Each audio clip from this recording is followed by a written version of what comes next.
बाहेरच्या राज्यातून आलेले ढोंगी साधू म्हणजे धीरेंद्र शास्त्री याने नागपूरमध्ये छत्रपती शिवाजी महाराजांवर आक्षेपार्ह विधान केलं आणि ते विधान महाराष्ट्राचे मुख्यमंत्री देवेंद्र फडणवीस गडकरी साहेब यांच्या समोर केलं, तरी या महाराष्ट्रातील ज्यांनी सत्ता बीजेपी भोगत आहेत त्यांनी त्या धीरेंद्र शास्त्रीला अडवलं नाही। वास्तविक पाहता मुंबई हायकोर्टाचा निकाल आहे की छत्रपती शिवाजी महाराज आणि समर्थ रामदास यांची कधीच उभ्या आयुष्यात भेट झाली नाही। असे असताना महाराष्ट्राच्या जनतेला खोटा इतिहास माती मारण्याचं काम काही राज्य शासनाच्या घूस लावलेले बाणगोळे करत आहेत।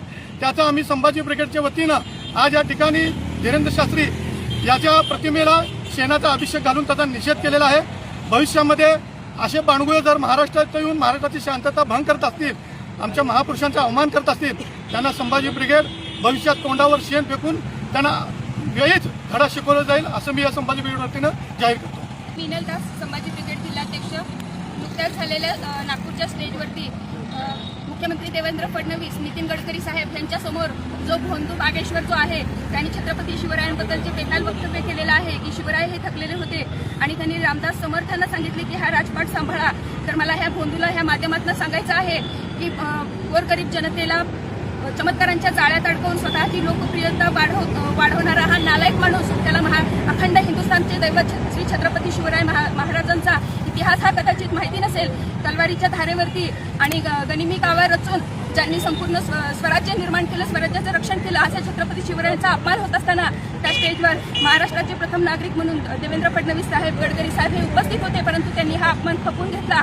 परंतु हा झालेला अपमान आम्ही सहन करून घेणार नाही। मागचे कित्येक वर्ष, कित्येक महिने झाले आम्ही पाहत आहोत की हे जे मनुवादी वृत्तीचे जे बांडगुळ आहेत, सोलापूरकर आहे, कोश्यारी आहे, गोरटकर आहेत, हे सतत छत्रपती शिवरायांचं महत्त्व कमी करण्यासाठी, त्यांच्या शौर्याचं महत्त्व कमी करण्यासाठी जी बेताल वक्तव्य करत आहेत, याला हे सरकार कुठेतरी पाठीशी घालत आहे की काय अशी आम्हाला शंका येत आहे। आणि आज संभाजी ब्रिगेडच्या वतीनं आम्ही ह्या भोंदू बागेश्वराच्या प्रतिमेला शेणाचा अभिषेक घातलेला आहे आणि या सरकारला सुद्धा इशारा देत आहोत की इथून पुढे थोर महापुरुषांच्या